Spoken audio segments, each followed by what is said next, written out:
So in today's video, I wanted to give you 10 quick tips to having uncomfortable conversations. I wanted to make this video because as I get older, I find myself having to have more and more uncomfortable, difficult conversations with people. Basically, the things that I used to let fly in the past when I was younger, I don't let those things fly anymore. The truth is, most people like to stay in their comfort zones. So a lot of the times, those conversations that need to be had never happen. And those issues that need to be addressed never get addressed. When is the right time to have that conversation with someone that's uncomfortable?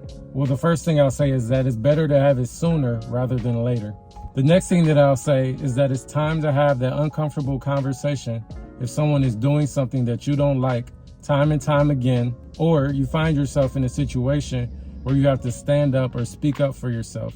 Let me give you a few examples. Well, let's say your parents are really excited and supportive of you pursuing a certain career, but over time you've put a lot into that. Maybe you dedicated all of your high school, your college period to that specific career, but eventually you realize that, hey, maybe this really isn't for me. Maybe I no longer want to do this, or I was never really passionate about it. Maybe you no longer want to be a lawyer. Maybe you want to be an artist. And so a lot of times parents are resistant to that type of change because they want you to pick a career that's going to make a lot of money. And so in that case, that's a conversation that may be difficult to have with some parents who may not be as understanding. Another example I want to give you, let's say you're in school and you have a group project. Let's say that one of the people in your group happens to be your best friend, but your best friend is not doing the work. They're just kind of going with the flow, and you're the one that's doing all of the heavy lifting.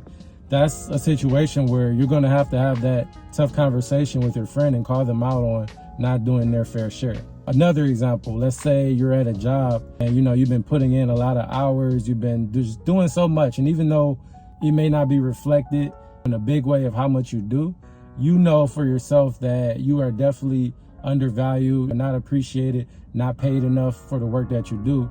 And so you have to have a conversation with your supervisor about getting a raise or getting a promotion. And I know that's just not easy for some people to do. Maybe you're nervous to talk to your supervisor because you fear getting rejected. Or maybe you feel like it's not a good time to ask for that because it's so busy with everything that's going on in the company. No, you have to have that conversation with your supervisor. While this video topic can apply to anyone and everyone, I think it's especially important for introverts to tune in, because I know while there are some people out there who are generally nervous and anxious to have those difficult conversations, I also know for myself and for a lot of other introverts out there, more so the thing that we're worried about is disrupting our peace. A lot of times having those tough conversations, it can cause conflict. It can bring drama into your lives. And a lot of times we as introverts, I know for me, I always like to choose the path of peace. We don't like to be disturbed. We don't like drama in our life. And so a lot of times it's easier to just stay silent on the matter. That's how I used to live my life when I was younger. I always chose the path of peace and I stayed silent on most matters. And yes, while silence can sometimes work in your favor, silence isn't always the best recipe for success, especially if there's something that's bothering you. You're going to just keep holding it in. And if you keep holding it in, either one of two things is going to happen. You're going to continue to hold it in and build up that frustration. And then one day you're just going to explode. You're going to go off on that person, and it can potentially damage that relationship that you have with them. Or you just choose not to address it at all, and you keep holding it in and, again, building that frustration. And that in turn is going to carry over into your everyday life. It's going to affect your mood and the things that you do, and you're just going to not be able to be productive in your life. So that's why I came up with these 10 quick tips to having uncomfortable conversations, so that one, you stop prolonging it, and two, you learn how to navigate through these uncomfortable conversations in a way that's more peaceful, positive, and productive. By the way, my name is Dre, and I make content for introverts that is both entertaining and informative. So if you like what I'm doing over here on this channel, please make sure you hit that subscribe button to support your boy. The number one tip is to stop overthinking it.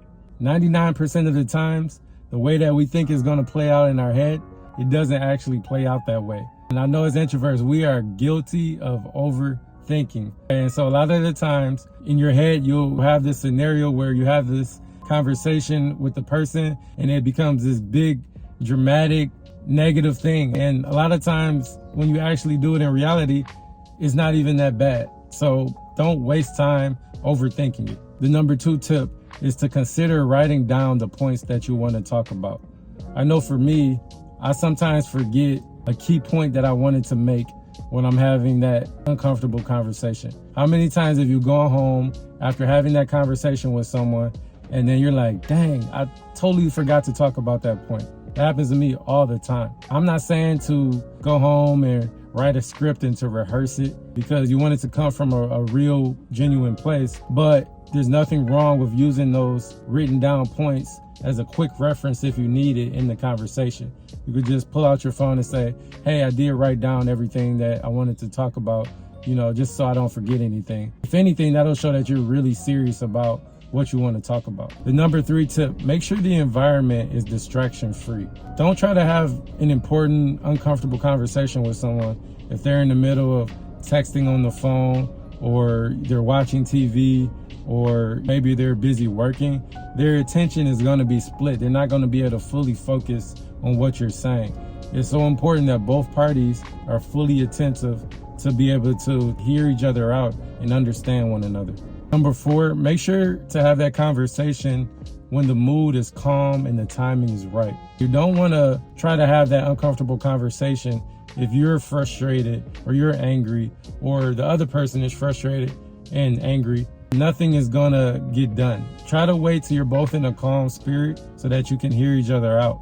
Also, on the flip side, let's say that person might be in a really good mood that day. Maybe they have some good news, and the conversation that you want to have may sort of diminish their mood or put their spirit down. You don't want to do that because then that memory of that conversation that you have is going to be spoiled. So just wait for the right time. You can fill it out. You can tell when it's the right time. But even though you should wait for the right time, I'm not saying wait too late. Timing is super important. You don't want to wait so late to where you're super frustrated. If you keep holding it in, like I said earlier, it's always better to nip it in the bud early.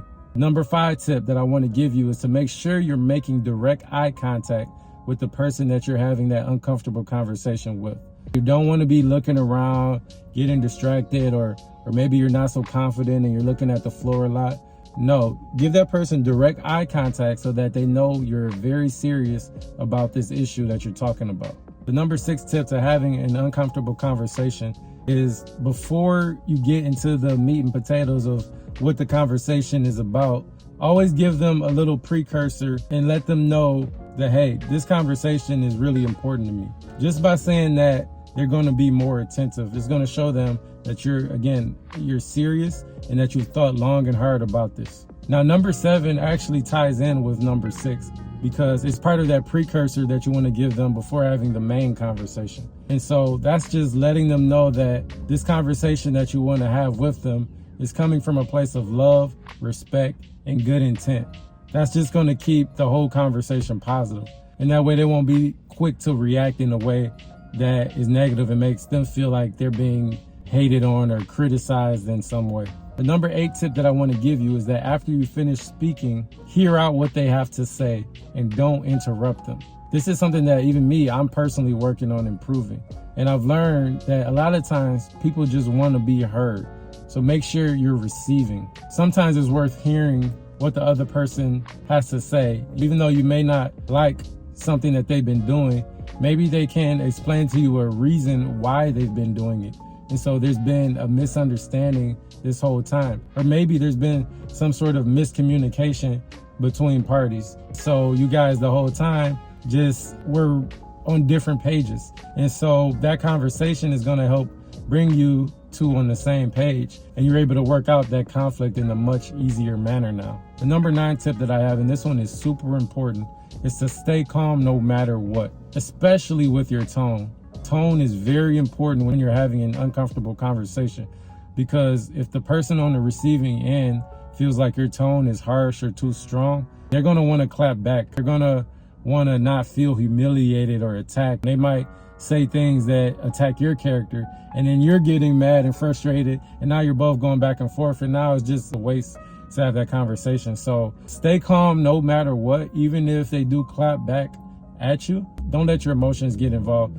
be the bigger person. Those emotions that that person expresses is gonna die down eventually, and eventually they'll be able to think about what you said in a logical manner. If you stay calm, the person is coming at you hard, eventually they're gonna feel like an idiot because they're just coming hard at you for no reason and you've been calm the entire time. The number 10 tip that I want to give you is to be okay with the result. The good thing is that you got off your chest what you wanted to say. It's going to feel like such a heavy burden was lifted off of your back. I can't guarantee you that after having that uncomfortable conversation that it's going to have a happy ending. But what I can guarantee you is that after saying what you want to say, that person is going to go home and think about it.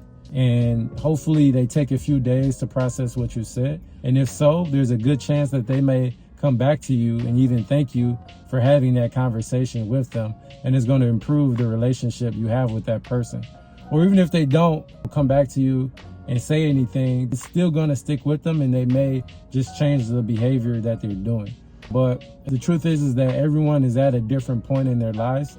You know, some people can take criticism, some people can't. Some people like to hear the truth, some people don't like to hear the truth. So you can't really control how someone feels or how someone reacts, but you can control how you react and what you say. And that's really all you can do. The rest of it, you just have to let things be as they be.